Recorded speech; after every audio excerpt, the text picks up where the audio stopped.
morning! Another productive day na naman ang ating gustong ibahagi sa inyo. Nakapag-harvest, nakapag-pruning, and in the same time, nagtatanim na naman tayo dito sa gilid niya. Ganyan lang natin itanim. Yan, i-prune direct plant. Para magkaroon na naman tayo ng madaming yan, extra.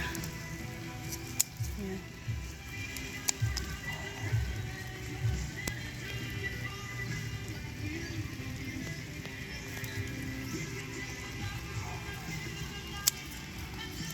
So maganda ang panahon ngayon dahil sa maulan.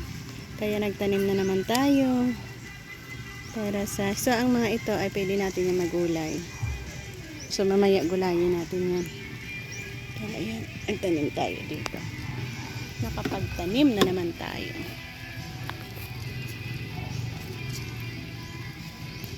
Ayan, ganyan lang natin gawin. Oh, kasi sobrang so pag ganyan, kunin natin yan.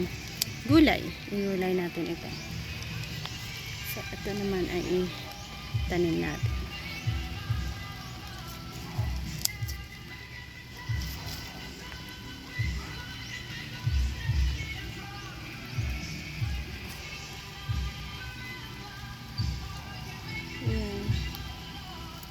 Good morning and shout out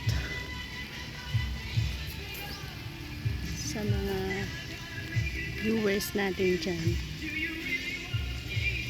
Marami na tayong natanggal. At marami na rin tayong natanim na. Ayan.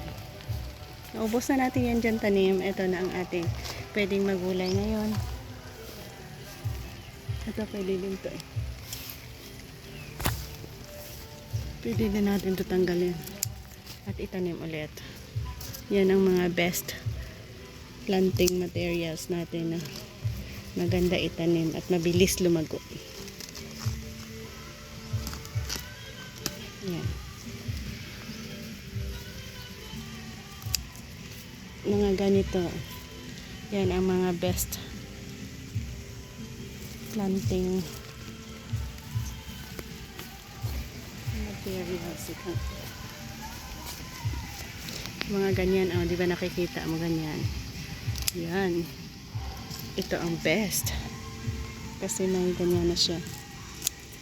Iyan mo lang yan. Tataba na.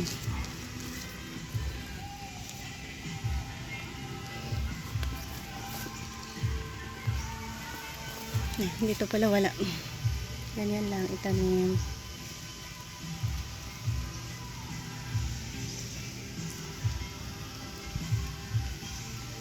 Ito naman sa kabila.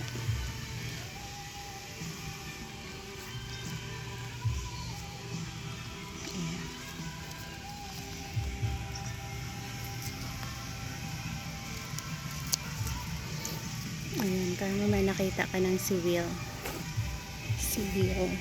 Ganyan na. Mabilis lang yan. Yan ang pinakamabilis na itanim. At mabilis na tutubo. At natapos na natin taniman. So mayroon tayong isang line dito. Of course ang old plant natin. And isang line din dito sa kabila. At nakapag-harvest tayo para sa ating ulamin or gulayan today.